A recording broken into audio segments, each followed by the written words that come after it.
Well, the shutdown is over, but the fight for access to health care isn't. According to the Virginia Mercury, the clock runs down on ACA subsidies as families brace for higher rising health care costs.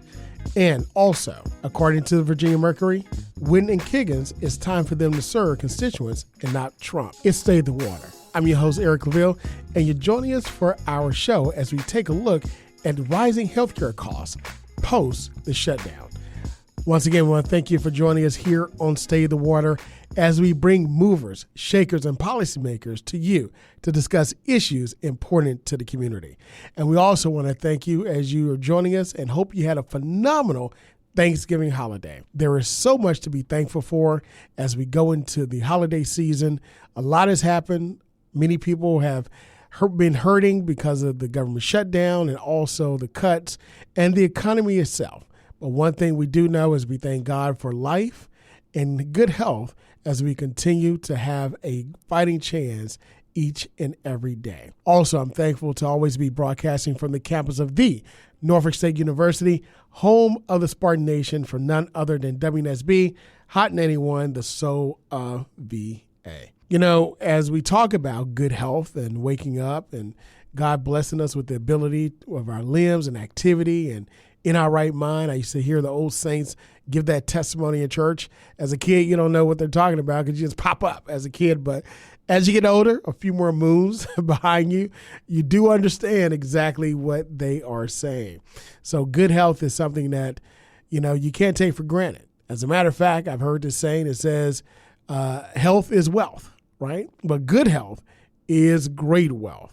And one thing that Affordable Care Act and also the ACA helped us to do is that it helped us to have good health and also great health.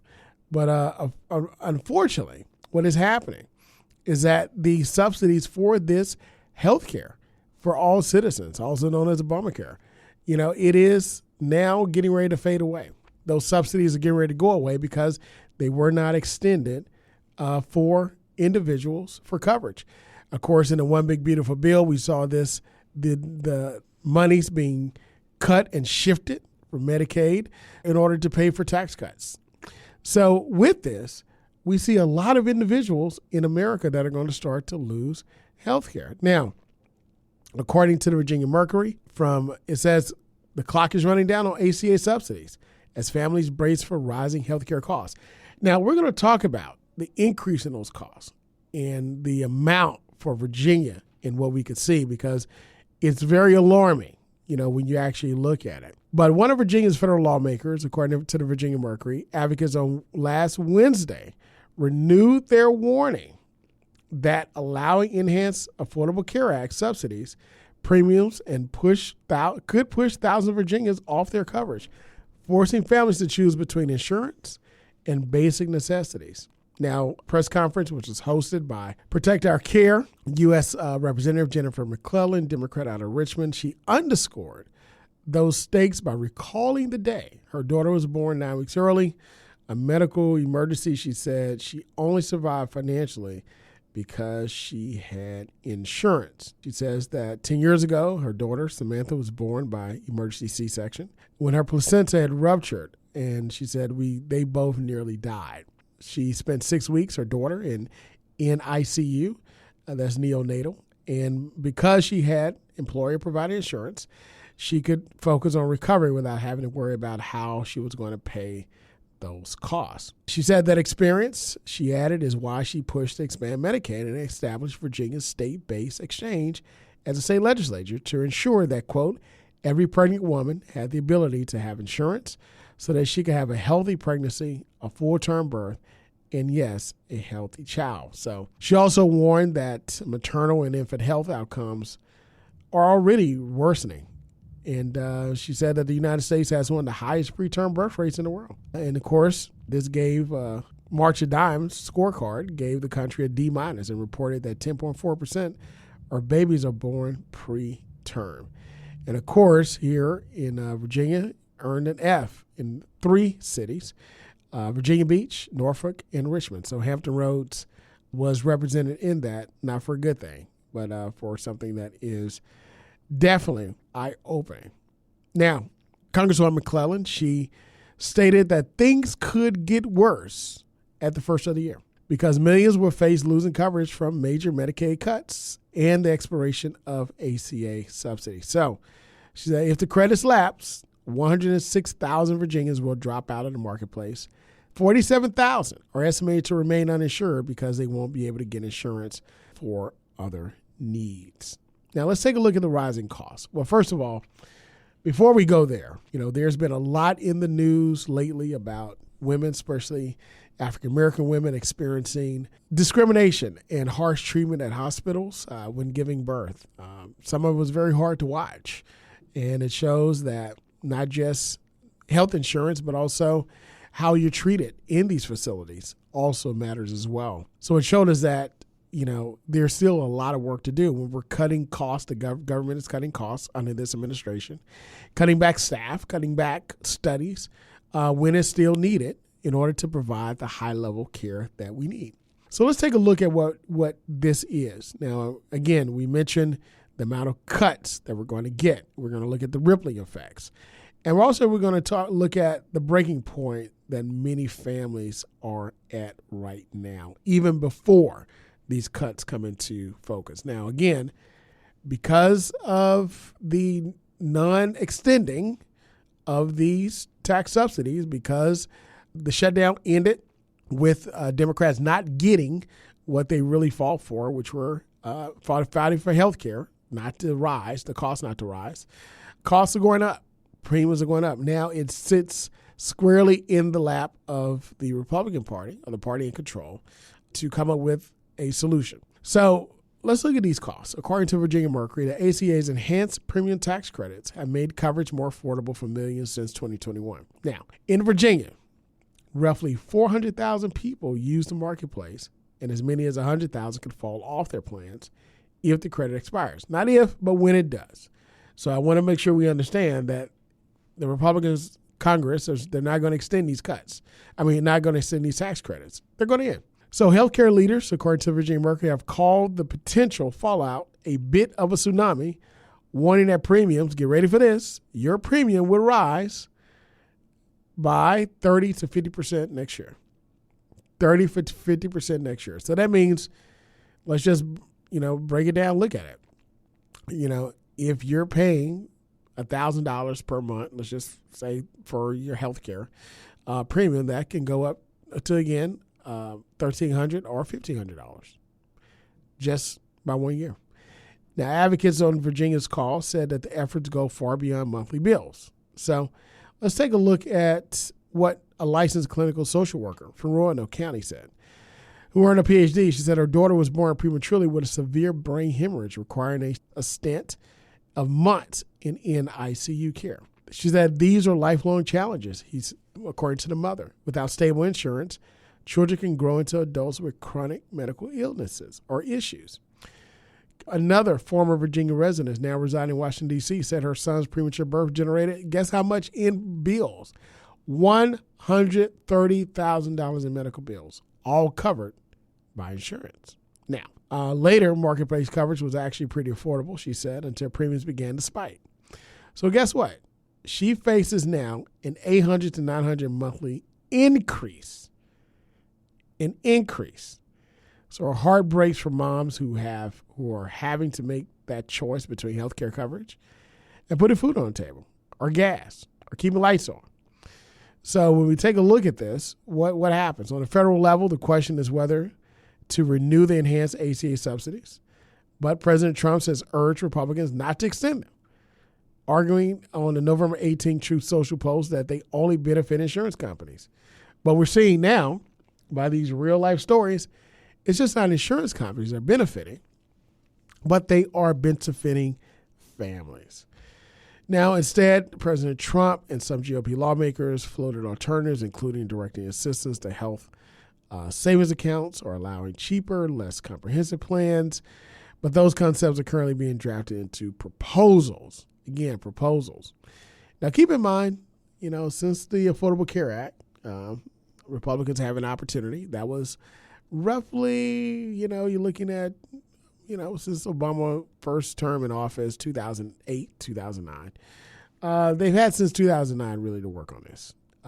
And for the most part, there's nothing that's there, right?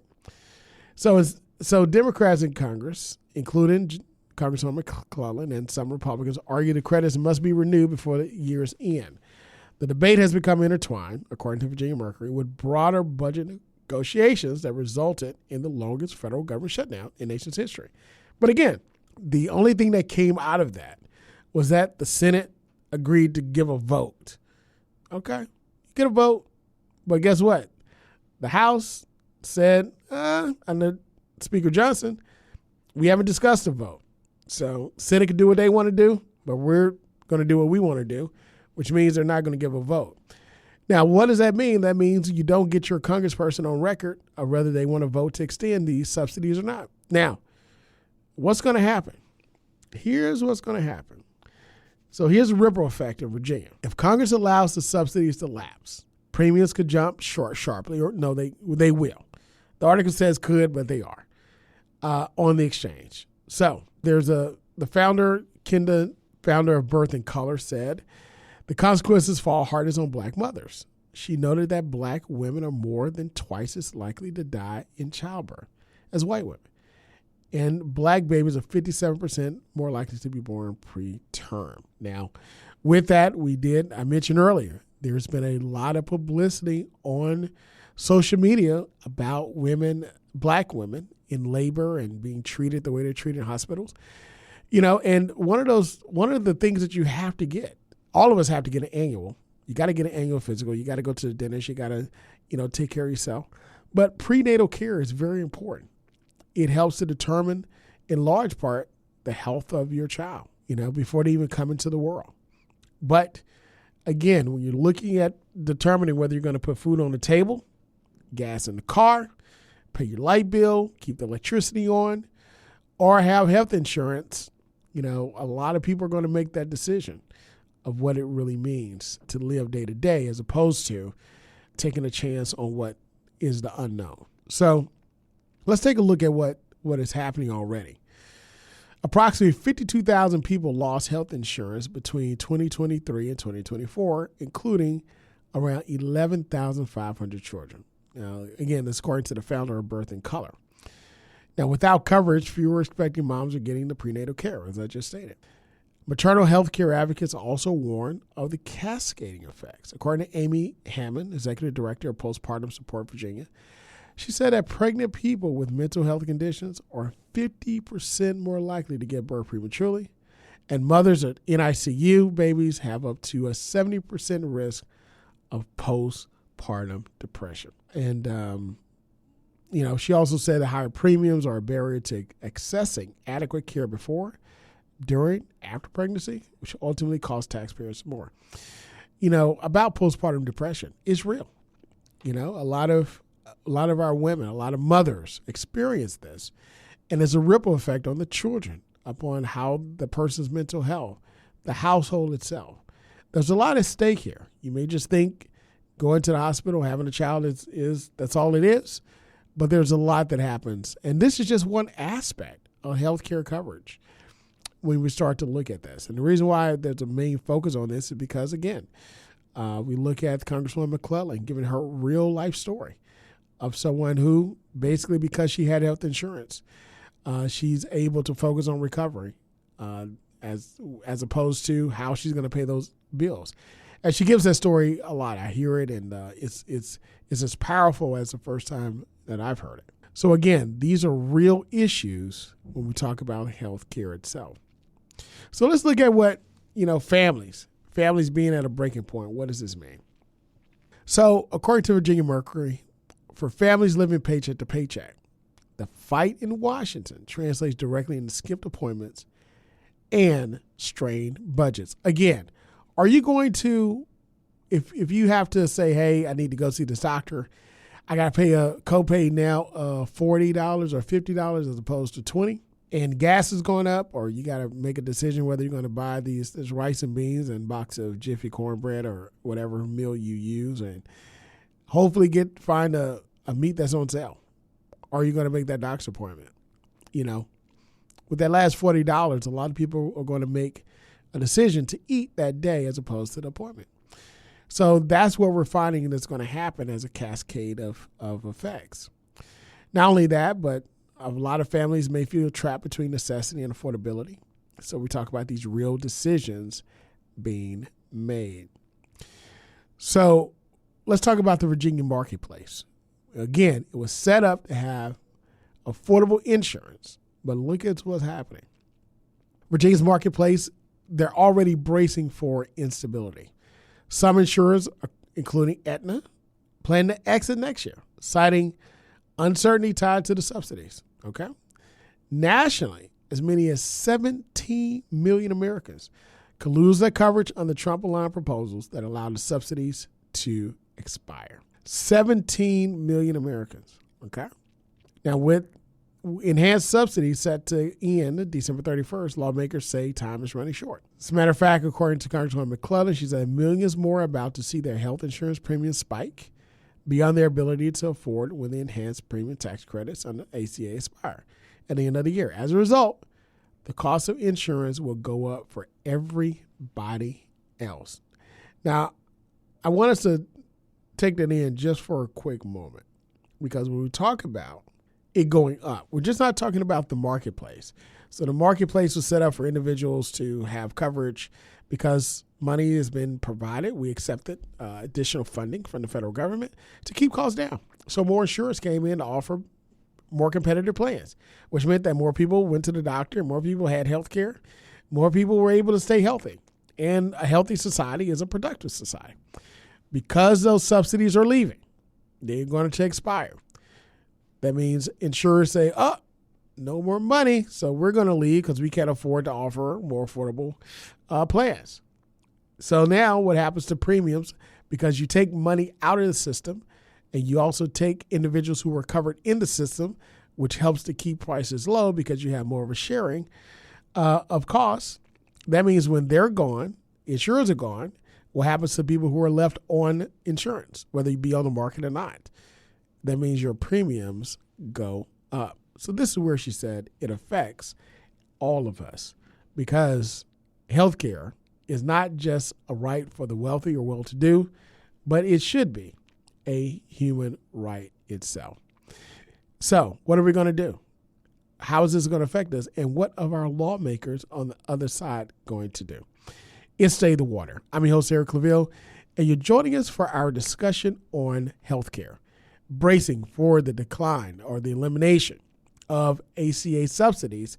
We will see prices spike, premiums spike. We will see individuals, families choosing between necessities and healthcare, and possibly health scares, or even individuals in healthcare crises which cannot afford to go to the doctor.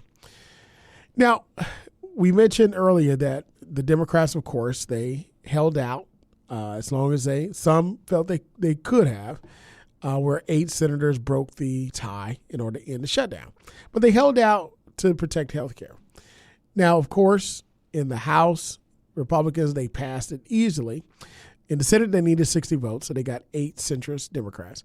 But in the House, they didn't need any Democrats to pass. They passed it, and it's done. So that means that because the Republicans control Congress, they control the White House, and for the most part, from a legal theory stance, they control the Supreme Court, 6-3, Republican or conservative, to 3 liberals or Democrats. So really, it's in the hands of not just Democrats, but it's really in the hands of the Republicans who can actually change this whole thing. So according to a guest columnist, Jim Spencer, he says it's time for Whitman and Kiggans to serve constituents and not Trump. He said Republicans who promise to protect health care access should lead the effort to protect Medicaid and extend health insurance subsidies in a mid-December congressional vote. Now, this commentary goes on to state that the longest government shutdown in American history ended less than 2 weeks ago, but the battle over Affordable Care Act credits and Americans' health care access still rages in Congress. Approximately 100,000 Virginians could lose health insurance if the credits lapse, lawmakers and advocates say. Virginia Democratic congressional delegation has staunchly supported extending the credits, which help people buy health insurance via the ACA marketplace and which are set to expire, as we know, by the end of December. So, what does this columnist say? He says, now it's time for Virginia's Republicans, U.S. Representatives Rod Whitman, representing the 1st Congressional, and Jen Kiggans, representing the 2nd Congressional, to make good on promises they made before the shutdown during it. And he points out what these two congresspersons actually stated. He said specifically, Whitman, who represents Virginia's 1st Congressional District, and Kiggans, who's 2nd, should prove they did not lie when they pledged to protect their constituents' access to Medicaid and affordable health care. He also said that Virginia's other GOP representatives should also support access to Medicaid and affordable health care by, guess what, extending the insurance subsidies. He said, but sadly, they all lacked the courage to sign pledges promising to do so. But let's take a look at what they actually did. Ahead of the shutdown, Whitman and Kagan signed letters to the Speaker of the House and the President of the Senate saying they would not vote for a budget with cuts in Medicaid, which pays medical bills for the poor and disabled. Now, Whitman and Kiggans also questioned the wisdom of the Republican Party's plan to let federal subsidies that made health insurance affordable for millions of low-income, working-class, and middle-class families expire at the end of the year. But then they both voted for Trump's big, beautiful bill that actually cut Medicaid and let insurance subsidies expire. Now, in doing so, Whitman and Kiggans set the stage for millions of Americans, along with other Republicans, including tens of thousands in their districts, to lose access to health care and face financial ruins from medical debt. Now, other GOP peers, Whitman and Kiggans, according to this columnist, had betrayed their constituents who would likely suffer untreated illnesses or crushing doctor bills in the current budget. Their no votes could have defeated the current budget bill. Now, let's talk about medical debt. Again, as I read earlier from another person who experienced a real life issue of her child being preterm, spent several weeks in ICU. That person said she had $130,000 in medical bills, $130,000. But guess what? It was all covered by health insurance. Just imagine if she didn't have that health insurance. Imagine if she did not. Then what would happen? The bills would come. The bills would continue to come. Bill collectors would continue to come. And then all of a sudden it gets reported on your credit. And then all of a sudden your credit is ruined because you can't make the payments. And then all of a sudden, after that, they come after you legally. And then you get a default judgment. You get a garnish. Your wages are garnished. And your life is pretty much ruined until that $130,000 plus interest, fees, and court costs all are paid. If you couldn't pay it before, you certainly can't pay it now. So individuals, before they get to that point, they end up filing bankruptcy all over medical debt. So, when we talk about the seriousness of healthcare, it's just not about being healthy, but it's about being financially sound as well. Now, here's what the columnist said. He said, Senate Democrats felt so strongly about this, they refused to pass a budget without affordable health care measures. And that's when the shutdown began. But Whitman particularly spent the shutdown talking about how he voted for a clean budget that would have kept the government running temporarily, but which Democrats blocked over health care issues. He also said that Whitman implied that the temporary budget left time for negotiating those issues. But Kiggans was among a bipartisan group of House members who offered a bill in September to extend health care insurance subsidies for a year to allow more time to negotiate a more permanent extension or put in replacement health insurance subsidies. Now, Republican House Speaker Mike Johnson never brought that bill to the floor for a vote. Instead, he adjourned the House when the shutdown started, so no new legislation could be offered.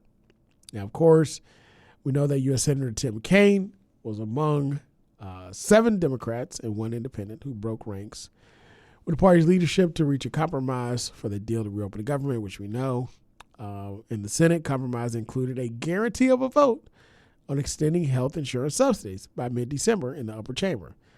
But again, Congressman Johnson, Speaker of the House, has not agreed to allow that vote in his chamber. So what we're looking at 2 Republican congresspersons in this region, Hampton Roads. They are saying this columnist says it's up to Republicans, to them, who promised to support access to affordable health care and Medicaid to live up to that promise. But they must do whatever they can do to enable to support a vote that extend health insurance subsidies before those subsidies absolutely expire. One thing is sure, is that subsidies are going to expire. I want us to understand that.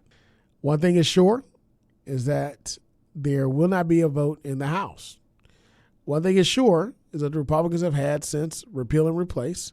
2009 was their mantra, to come up with a plan or join the Democrats in a plan for affordable health care. It is now 2025, about to be 2026, and still there's no proposal and there is no plan. So ultimately, the plan is to blame the other side for whatever and to continue with the cuts and also to continue for premiums to increase. I want us to understand a very harsh reality. Costs are going to go up for healthcare. Another harsh reality, even those who are in group plans, HMOs, PPOs, costs will also increase as well. What that increase will be, it will continue to strain budgets. The increase will continue to hurt working families, low-income families, and those who are trying to get ahead. At the end of the day, there was a plan in place. It helped to provide health care for many, many people who are uninsured. Of course, no plan is perfect, but it's better to have insurance than not. It's better to be able to go see the doctor than not. And that's what we're finding, that a lot of Americans, and more specifically Virginians, will not be able to do so. So what can you do, you say? Well, number one, you can contact your U.S. congressman and tell them to vote to extend health care subsidies. Tell them to work together in order to find a more reasonable plan to help lower costs for insurance. And you can call and advocate for healthier options for food and the like, and to provide health care, mental health coverage, and also coverage for unborn children when they come into the world, and also for prenatal care, pregnant mothers, and to provide the care for mothers once they deliver. These are all things that not only would just help an individual for better health care outcomes, but it also helps society, because a healthy society is a better society. Again, health is wealth, but good health is great wealth. One thing about our process is that it works, but it only works is if we use it. So once again, I want us to think about the great things that we have in this season of Thanksgiving. And that is, we have each other, and you have your health. That means you have your wealth. So we can continue to use our voices and to uplift, use our hands to help, and also use our words to encourage. We want to thank you once again for joining us here on Stay in the Water, where we bring movers, shakers, and policymakers to you to discuss issues important to the community. I want you to continue to enjoy your holidays, continue to enjoy family, and continue to enjoy each and every day. Until next time, be good, be great. God bless, and we'll see you next week. Hi, I'm Carrie Washington, and you're listening to State of the Water with award-winning host Dr. Eric Claville.